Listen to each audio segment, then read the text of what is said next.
యేసునామంలో మీకు శుభములు సమృద్ధిగా కలుగునుగాక.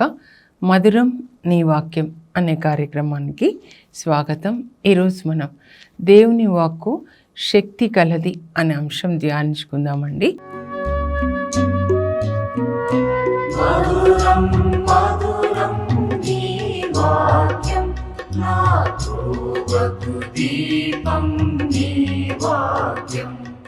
మనం గత ఆదివారం దేవుని వాక్యము ఆత్మీయ ఆహారము అని ధ్యానించుకున్నాం కదా.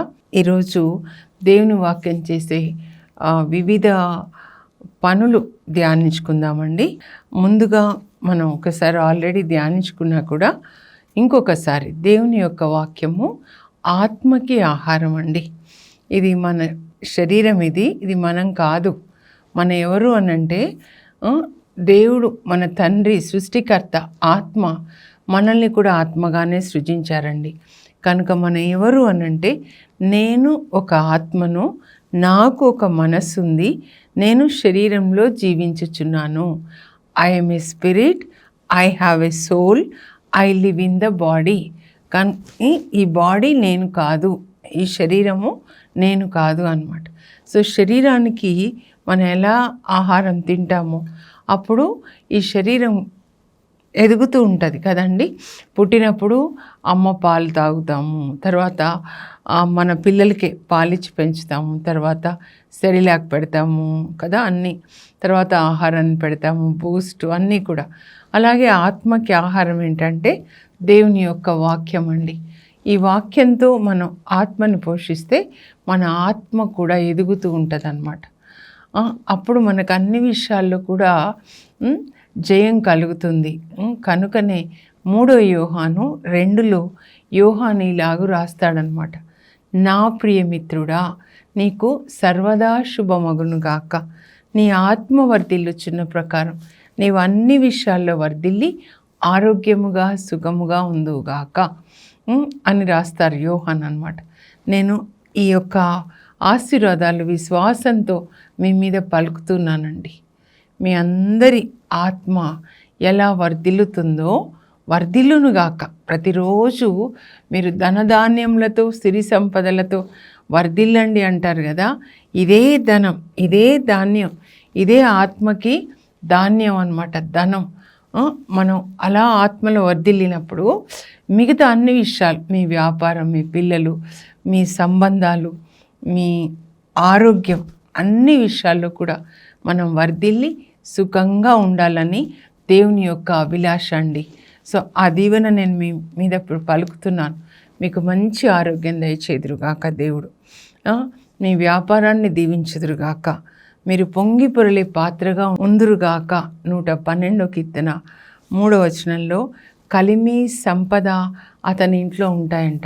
ఎవరైతే దేవుని యొక్క వాక్యాన్ని చదివి ఆ తర్వాత ఆనందంగా పాటించేవాడనమాట. ఆనందంగా చదవాలి, ఆనందంగా పాటించే వాళ్ళ ఇంట్లో కలిమి సంపద ఉంటుందంట. నేను చెప్పేది ఒకటి, బైబిల్ గ్రంథాన్ని చదవండి, దాన్ని పాటించండి, ప్రకటించండి. ఈ 3 మన బాధ్యత అన్నమాట. దేవుడు మనకి ఆజ్ఞలు ఇచ్చారు, వీటిని పాటిస్తే మనల్ని ఆశీర్వదిస్తారనమాట.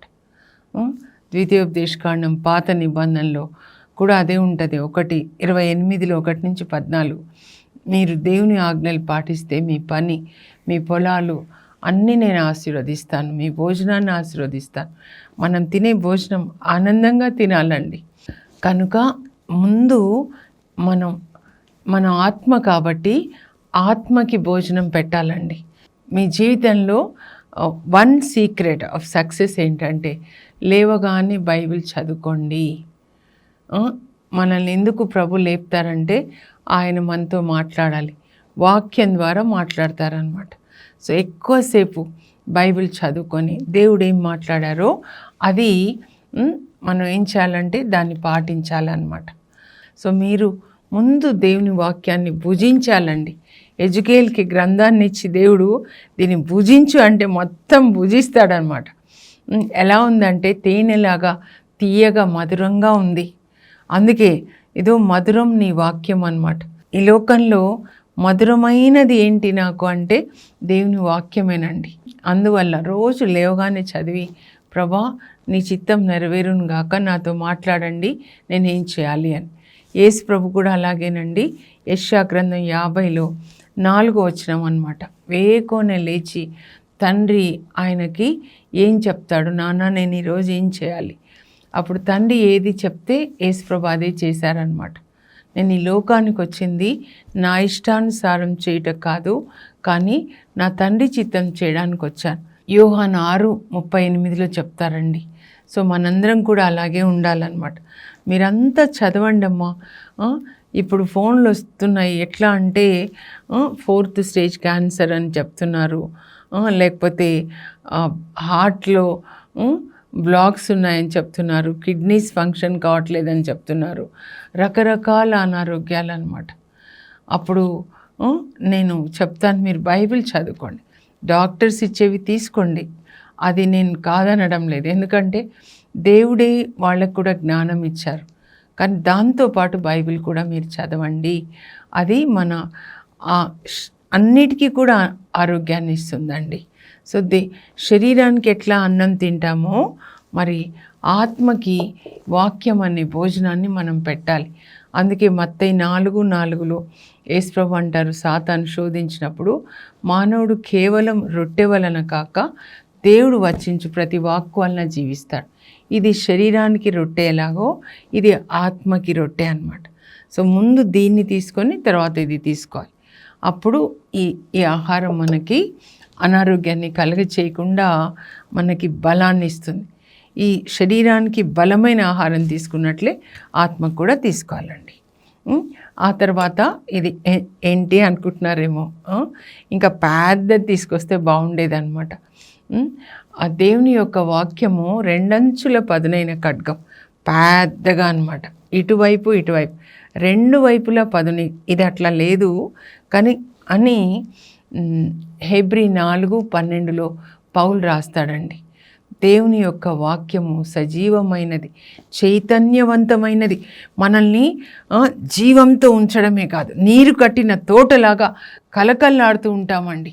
ఆ తర్వాత చైతన్యం, యాక్టివ్గా ఉంటాం. వయసు పెరుగుతూ ఉంటే ఇంకా యాక్టివ్ అన్నమాట. నేను కాలేబ్ని గురించి చదువుతున్నా. 85 సంవత్సరాల వయసులో కూడా యుద్ధం చేయడానికి సమర్థుడుగా ఉంటాడు. 40 సంవత్సరాలప్పుడు ఏ బలం ఉందో ఇప్పుడు అదే బలం ఉంది అని చెప్తే, అప్పుడు ఇంకా నాకు హెబ్రోన్ని చెయ్యి, నాకు మోషే వాగ్దానం చేశాడని యెహోషువ గ్రంథంలో 14 అడిగినప్పుడు యెహోషువ ఇచ్చేస్తాడనమాట. వాటిని హెబ్రోన్ ఆయన జయించి పట్టుకుంటాడండి. అంత బలాన్ని కలిగి ఉంటారనమాట. ఎందుకంటే దేవుని యొక్క వాక్యాన్ని వాళ్ళు చదువుతున్నారు, విధేయిస్తున్నారు. జాషువా అండ్ కాలేబ్ అన్నమాట. 120 సంవత్సరాలకి కూడా మోషే అదే బలాన్ని కలిగి ఉంటాడనమాట. అసలైన హీరో ఎవరంటే మోషే. కంటి చూపు మందగించలేదు, శరీరంలో జవసత్వాల బలము ఉడిగిపోలేదంటండి. సో అలా దేవుని యొక్క వాక్యము మనకి బలాన్ని ఇస్తుంది, చైతన్యవంతంగా ఉంటాం, ఆరోగ్యంగా ఉంటాం. అంతేకాకుండా ఇది 2 అంచుల పదునైన ఖడ్గం. ఎందుకంటే మనం ఈ వాక్యాన్ని చదివినప్పుడు మన లోపల పరిశుద్ధాత్మ ఉన్నారు, ఆయనకి ఖడ్గం ఇవ్వాలి. అప్పుడు ఎక్కడెక్కడ పిచాచులు ఉన్నాయో ఎక్కడి వరకు వెళ్తుంది వాక్యం అంటే ఆత్మ జీవాత్మల సంయోగ స్థానం వరకు. కీళ్ళు జాయింట్స్ ఉంటాయి కదా, మజ్జ అంటే బోన్ మ్యారో అన్నమాట. మన ఎముక లోపల బోన్ మ్యారో ఉంటుందండి సబ్స్టెన్స్. అక్కడ నుంచి మనకి RBC red blood cells product అవుతాయి అన్నమాట, రక్త కణాలు ప్రొడక్ట్ అవుతూ ఉంటాయి. అక్కడ వరకు కూడా వెళ్ళి, ఎందుకు అంత లోపలికి వెళ్తుందంటే ఎక్కడెక్కడ పిచాచులు దాక్కుని ఉన్నాయో వాటన్నిటినీ ఈ యొక్క ఖడ్గం, త్రాగుడు పిచాచు అనుకోండి, లేకపోతే గర్వము, సోమరితనము, లేకపోతే డిప్రెషన్. ఈ మధ్య చాలామంది డిప్రెషన్లోకి వెళ్ళిపోతున్నారంటండి. ఇవన్నీ కూడా పిచాచులు అన్నమాట. ఒక వ్యక్తిలో 6000 పిచాచులు ఉండే అవకాశం ఉందని మార్క్ 5లో దయ్యం పట్టిన వాడు యేసుప్రభు వెళ్తారు కదా, ఆయనని ఆ దయ్యాల నుంచి విడిపిస్తారనమాట. చూడండి, ఇన్సెక్యూరిటీ అన్నమాట. అంటే అలాంటి పిచాచులు ఆకాశ మండలంలో ఎక్కువ. ఎక్కువగా ఉన్నాయన్నమాట. అలాగే డివోర్స్ అండి, విడాకుల పిచాచులు, every second family is going for divorce and. అయితే మనలో ఉన్నవి వాటిని ఈ వాక్యం అనే ఖడ్గం వెళ్ళి వాటిని సంహరిస్తుందండి. పరిశుద్ధాత్మ చేస్తారు, పరిశుద్ధాత్మ మనలో ఉన్నారు కనుక మనం పరిశుద్ధాత్మకి వాక్యాన్ని ఇవ్వాలన్నమాట. వాక్యం అనే ఖడ్గం ఇచ్చినప్పుడు లోపలున్న పిచాచుల్ని చంపేస్తాయండి. మీకు అర్థమవుతుంది కదా. మరి ఖడ్గం ఎందుకు? శత్రువులను చంపడానికి. మన శత్రువు ఎవరు? సాతాను. సాతాను కింద పిచాచులండి. సాతాను మనలోనికి రాడు. ప్రపంచంలో మెయిన్ ప్రెసిడెంట్ ఎవరో వాళ్ళ ద్వారా అందరినీ చంపించడం అన్నమాట. మనలోనికి పిచాచుల్ని పంపిస్తాడు. ఈ పిచాచుల్ని వాక్యం సంహరిస్తుంది అన్నమాట. అందుకే రోజు మనం వాక్యం చదవాలండి. లోపల పరిశుద్ధాత్మ ఇదో మీరు ఆత్మ వలన పాపక్రియలను నశింపజేసినచో మీరు జీవిస్తారు, రోమా 8:13 ఉంటుందన్నమాట. అంతేకాకుండా పరిశుద్ధాత్మ మనల్ని పరిశుద్ధపరుస్తారు. అప్పుడు మనం ఏమి ఇవ్వాలి? వాక్యం అనే నీళ్ళతో అలాగే యేసు రక్తంతో మనల్ని పరిశుద్ధపరుస్తారనమాట. ఆ తర్వాత మలాకి 3:2 చదివితే అండి, దేవుని యొక్క వాక్యము సబ్బు వంటిది అని రాయబడి ఉందన్నమాట. సబ్బుతో మన శరీరాన్ని శుద్ధి చేసుకుంటాం కదండి నీళ్ళతో. సో దేవుని వాక్యం నీరు కూడా అన్నమాట. నీరు అలాగే సబ్బు లాంటిది. సబ్బు మనము సబ్బుతో శరీరాన్ని శుద్ధి చేసుకున్నట్లు మన ఆత్మని మనసుని వాక్యం అనే సబ్బుతో మనం శుద్ధి చేసుకోవాలని. లేకపోతే మనం స్నానం చేసుకోకపోతే ఎలా ఉంటుందండి శరీరం? ఆత్మ కూడా అంతే, వాసన వస్తుంది, తర్వాత చచ్చిపోతుంది కూడా అన్నమాట. అక్కడ మలాకి ఏం రాస్తాడంటే 3:2 దేవుని వాక్యము చాకలి సబ్బు లాంటిది. కొన్నిసార్లు మురికి అయితే బట్టలు సర్ఫ్ వేసి నీళ్ళల్లో నానబెడతాం కదండి, సర్ఫ్ నీళ్ళలో నాని మురికి బయటకు వస్తుంది కదా. అలాగే మన హృదయంలో పాపం అంతా నానాలన్నమాట. ఈ సబ్బు నీళ్ళల్లో నానాలి, వాక్యంలో నానాలన్నమాట. అప్పుడు శుద్ధి చేస్తూ ఉంటాడు. పరిశుద్ధాత్మ పని శుద్ధి చేయడం. అందువల్ల ఆయనకి వాక్యం ఇవ్వాలన్నమాట. మనం సబ్బు ఇవ్వాలి. గిన్నెలు తోమం అంటే పని వాళ్ళకి సబ్బు ఇవ్వాలి కదండి, అలా అన్నమాట. ఆ తర్వాత దేవుని వాక్యము అద్దం లాంటిది అన్నమాట. యాకోబు రాస్తాడు 1:23 ఏంటంటే దేవుని యొక్క వాక్యము మనల్ని ఏం చేస్తుంది అనంటే మంచి మార్గంలో నడిపిస్తుంది అన్నమాట. మీరు అద్దంలో చూసుకున్నప్పుడు ఇలా సరి చేసుకుంటాం కదా, నేను కూడా చూసుకుంటాను. అయితే అలా చూసుకొని ఎట్లా మీరు సరి చేసుకుంటారో అలాగే ఈ వాక్యం అనే అద్దంలో మిమ్మల్ని సరి చేసుకోవాలి. ఇది అద్దం అన్నమాట. మనం ఎక్కడ తప్పిపోయినాము, ఎక్కడ పాపం చేస్తున్నాము ఏంటి అని అన్నీ చెప్తుందన్నమాట. అద్దంలాగా మన నాలుక ఎట్లా ఉంది, మన కన్నులు ఎట్లా ఉన్నాయి, మన ఆలోచనలు ఎట్లా ఉన్నాయి అన్నీ కూడా. ఆర్ఆర్కే మూర్తి గారు ఆయన ముందు వాళ్ళు బ్రాహ్మిన్స్ అన్నమాట. అయితే తప్పులు పట్టాలని బైబిల్ చదివారంట. బైబిల్లో తప్పులు పట్టాలని నేను బైబిల్ చదివితే బైబిల్ నా తప్పులన్నీ చూపించింది. ఆ తర్వాత యేసు ప్రభుకి సరెండర్ అయిపోయారండి, తనని సమర్పించుకొని. ఎంత గొప్ప దైవజనుడండి, చాలా బాగా వాక్యాన్ని చెప్తారు. జీవించిన ఒక మంచి మహోన్నతమైన మంచి దైవజనుడండి. మీరు వాక్యం చదువుతుంటే నాకు కూడా ప్రతిరోజు కనబడుతూ ఉంటాయి నా మిస్టేక్స్. మనస్సాక్షి ప్రకారం జీవించు, ఇంకా నువ్వు ఏ పాపాలు ఒప్పుకొనలేదు, ఒక్కొక్కటి కనబడుతూ ఉంటుంది అన్నమాట. సో ఎప్పటికప్పుడు ఒప్పుకొని యేసు రక్తంలో ప్రభువా నన్ను మన్నించండి అని అడుగుతాను. కనుక మీరు అలాంటి లెవెల్లోకి రావాలి. మీ మనస్సాక్షి గద్దించాలి, నువ్వు ఇట్లా లేవు ఇలా లేవు అని చెప్పనమాట. తర్వాత ఇది దావీదు అంటాడు, నీ వాక్యం నా పాదములకు దీపము, నా త్రోవకు వెలుగు. దీపం ఎందుకండి? అన్నీ సరిగ్గా కనబడతాయి కదా. దీపం లేకపోతే ఒకటి ఇంకొకలాగా కనబడుతుంది కదా. కరెంటు లేనప్పుడు ఒక కలర్ అనుకుంటే ఇంకొక కలర్ అవుతుంది. పొలాల్లో ఒకసారి సిల్ ఫాదర్ గారు మేము ఖమ్మంలో వెళ్ళామండి, పినపాక అనుకుంటా, ఈస్టర్ నైట్ విజిల్ అనమాట. సో మమ్మల్ని ఒక చోట ఉంచి బస్సులో తీసుకెళ్లారు అక్కడికి. అయితే వరి పొలాల్లో నడుచుకుంటూ వెళ్ళామన్నమాట. ఒక టార్చ్ తీసుకొని పొలాల మధ్యలో, వరి పొలాల మధ్యలో నడుచుకుంటూ, అర్ధరాత్రి కదా, సో అలా చూసుకొని క్లియర్గా ఉంది అని అనుకున్నప్పుడే, లేకపోతే పాములు వచ్చేస్తూ ఉంటాయి, తేళ్ళు వచ్చేస్తూ ఉంటాయి కదా, చూసుకొని క్లియర్గా ఉంది, నేను అడుగు వేయొచ్చు అనుకున్నప్పుడే వేస్తాను అన్నమాట. అలాగే మనం కూడా ప్రతి అడుగు దేవుని వాక్యం ప్రకారమే జీవించాలండి. మనలో కపటము, అబద్ధాలు, అవినీతి, సంపాదన, ఇదంతా చీకటికి సంబంధించింది. ఈ దేవుని యొక్క వాక్య వెలుగులో మనం నడవాలి. యేసు ప్రభు ఎలా వెలుగు, సత్యము, నీతి, మంచితనము, ఆయన వెలుగు, ఇప్పుడు మనమే వెలుగు అన్నమాట. యేసు ప్రభుని నిజంగా ఆరాధించడం అంటే పాటలతో కాదు, ఇలా వాక్యంతో కాదు, కానీ ఆయన ఎలా వెలుగై ఉన్నాడో. వెలుగు అంటే ఎఫెసీ 5:9 పౌలు రాస్తాడండి, అన్ని విధములైన మంచితనము, సత్యము, నీతి అన్నమాట. నీతి, సత్యము, మంచితనం. ఆయన ఎలా జీవించాడో నీతిగా, సత్యంగా, అందరికీ మంచి చేస్తూ, అలా మనం జీవిస్తే అదే ఆరాధన అన్నమాట. మన జీవితం ఆయనకి సాక్ష్యంగా ఉండడం, అది ఒకరోజు కాదు, జీవితాంతం. అందుకే మీరు నాకు సాక్షులు అని చెప్పారు. కనుక ఏ చిన్న పని చేసినా దేవుని వాక్యం ప్రకారం మనం జీవించాలి. కుటుంబాలు ఎలా ఉండాలి, భర్త ఎలా, భార్య ఎలా, పిల్లలు ఎలా, ఎఫెసీ 5 ఉంటుంది, కొలొస్సీ 3 ఉంటుంది. అలా మనం జీవించాలి. వివాహం కాబోయే వాళ్ళకు కూడా నేను చెప్తాను అలా ఉండాలి అని చెప్పి. ఇంకా తేనె అండి, ఇది కూడా దావీదు అంటాడు 119వ కీర్తనలో 103వ వచనంలో ఏమంటాడంటే, నీ వాక్యము తేనెలాగా తీయగా ఉంది అంటాడనమాట. తేనె ఎంత బాగుంటుంది కదండి. హనీ ఈజ్ బ్లడ్ ప్యూరిఫైయర్, మన రక్తాన్ని శుద్ధి చేస్తుంది అన్నమాట. అలాగే దేవుని యొక్క వాక్యము మనలో ఉన్న ప్రతి పాపాన్ని కూడా శుద్ధి చేస్తుంది దేవుని వాక్యం. యోహాన్ 15:3 యేసుప్రభు అంటారు, నేను మీతో చెప్పిన మాటల వల్ల మీరు శుద్ధులైతిరి అని చెప్తారు. సో వాక్యం మనం చదువుతూ ఉన్నప్పుడు వాక్యం లోపల మనల్ని శుద్ధి చేస్తుంది.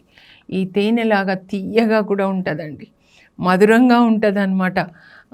ఎజుకేల్ కూడా ఈ తినయ్యా అని దేవుడు ఇచ్చినప్పుడు మొత్తం తినేస్తాడనమాట. ఎలా ఉందంటే తేనెలాగా తీయగా ఉంది.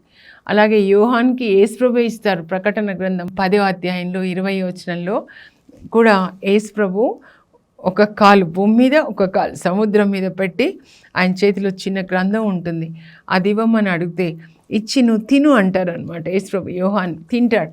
ఎట్లా ఉందంటే ఇక్కడైతే బాగుంది తీయగా నోట్లో, కానీ కడుపులో మాత్రము పులిసిపోయిందంటే వినడానికి చాలా బాగుంది కానీ పాటించడానికే కష్టంగా ఉంది అని. ఇంకా ఇక్కడ చూడండి, దేవుని యొక్క వాక్యము విత్తనాలలాగా అన్నమాట. విత్తనాలు ఇప్పుడు వర్షాకాలం కదండి. 65వ కీర్తన 9 నుంచి, ప్రభా నువ్వు భూమిని దర్శించి వాన నీటితో నింపి మొలకలు, భూమిని తడిపిన తర్వాత మొలకలు, విత్తనాలకి మొలకెత్తేలాగా చేసి పంటను పండిస్తావు అని చెప్పనమాట. అలాగే దేవుని వాక్యం కూడా విత్తనాల్లాగా అండి. మరి పొలం ఏంటంటే మన హృదయం. మన హృదయంలో ఈ దేవుని వాక్యం అనే విత్తనాలు వేయాలండి. అప్పుడు అవి మొలకెత్తి ఫలించుతాయి. అప్పుడు ఆ వృక్షాలు ఎట్లా ఉంటాయంటే దేవుని వాక్యము చిన్న ఆవగింజలాగా, కానీ అది మొలకెత్తినప్పుడు హృదయంలో మహావృక్షం అవుతుంది. ఆకాశ పక్షులు గూళ్ళు కట్టుకుంటాయి. శౌరి వారి విషయంలో మొన్న అదే వాక్యం పెట్టారు, మానవుడు లోకమంతా జయించి ఆత్మని కోల్పోతే ఏం లాభం. ఇన్యాసి వారి పండగ అయింది కదండి ఆ రోజు అనమాట. ఇన్యాసి వారి ఈ వాక్యాన్ని చెప్తే అది శౌరి వారిలో ఫలించి 10 లక్షల ఆత్మల్ని సంపాదిస్తాడు. మదర్ తెరీసా తల్లి హృదయంలో ఒక్క చిన్న అవగింజలాగా వాక్యం యేసుప్రభు నాటుతారు. మత్తయి 25:40 అనమాట. ఈ నా సోదరులలో అతి పేదలకు ఏది చేసినా అది నాకు చేసినట్లే. ఆ ఒక్క మాట, చిన్న ఆవగింజ లాంటి వాక్యము ఆమె హృదయంలో నాటబడి ఇప్పుడు చూడండి ఆమె స్థాపించిన మిషనరీస్ ఆఫ్ చారిటీ మహావృక్షమై అందరూ ఆకాశ పక్షులు గూళ్ళు కట్టుకుంటున్నాయి, వృద్ధులు, అనాథలు అన్నమాట. సో దేవుని వాక్యాన్ని మీరు ఎప్పుడూ పఠిస్తూ దాన్ని ధ్యానిస్తూ పాటిస్తే అన్ని విషయాల్లో జయమండి. జయం అంటే చదువులో, వ్యాపారంలో అని కాదు. ఈ లోక ఆశలు, సాతాను యొక్క శోధనలు జయించడానికి యేసుప్రభులాగా అన్నమాట. నేత్రాశ అన్నీ జయించి ఒకరోజు మనం పరలోకంలో దేవుని సన్నిధిలో ఉంటామండి. ముగించే ముందు నేను చదువుతాను, మీరు ఒకసారి స్క్రీన్ మీద చూసి రాసుకోనండి. దేవుని వాక్యము శక్తి గలది, దేవుని వాక్యము ఆత్మకు ఆహారము, దేవుని వాక్యము 2 అంచుల పదునైన ఖడ్గము, దేవుని వాక్యం అద్దం వంటిది, దేవుని వాక్యం దీపం వంటిది, దేవుని వాక్యము విత్తనం వంటిది, దేవుని వాక్యము సుత్తె వంటిది, దేవుని వాక్యము సబ్బు వంటిది, దేవుని వాక్యము అగ్ని వంటిది, దేవుని వాక్యము తేనె వంటిది, దేవుని వాక్యము మందు వంటిది. ఇది ఒక్కటి నేను చెప్పలేదు. మనం ఆరోగ్యం కొరకు డాక్టర్స్ మందులు ఇస్తే ఎట్లా తీసుకుంటామో, ఈ వాక్యం కూడా మనం మందులాగా చదివినప్పుడు వాక్యం లోపలికి వెళ్ళి మనకి స్వస్థత ఇస్తుందండి. 107వ కీర్తన 20లో దావీదు రాస్తాడనమాట. ఆయన తన వాక్కును పంపెను, ఆ వాక్కు వారికి స్వస్థతనిచ్చెను. సామెతలు 4:20-22, మరి జ్ఞాన గ్రంథం 16:12లో కూడా ఉంటుందండి. ప్రభా, మందులు మూలికలు కాదు, నీ వాక్యమే అందరి రోగాల్ని స్వస్థపరిచిందని సొలొమోను మహాజ్ఞాని కూడా రాస్తాడండి. ప్రార్థన చేసుకుందాం. పరలోకపు మా తండ్రి, నీ పరిశుద్ధ నామమునకు స్తోత్రం కలుగును గాక. యేసయ్య, మీరు ఈ లోకానికి వచ్చి దేవుని పిల్లలు ఎలా జీవించాలి అని మాకు బోధించారు. నీ వాక్యం ప్రభా మా పాదములకు దీపం, మా త్రోవకు వెలుగుగా ఉండేటట్లు వాక్యాన్ని చదివి దాన్ని పాటించడానికి ప్రభా, ప్రకటించడానికి మాకు పరిశుద్ధ ఆత్మనివ్వండి. మా ఆత్మ కన్నులు తెరవండి. యేసు పరిశుద్ధ నామంలో అడుగుచున్నాం తండ్రి, ఆమెన్. దేవుడు మనందరికీ పరిశుద్ధాత్మనిచ్చి వాక్యాన్ని పఠించి ధ్యానించి పాటించే కృప దయచేదురుగాక. God bless you. Have a blessed day.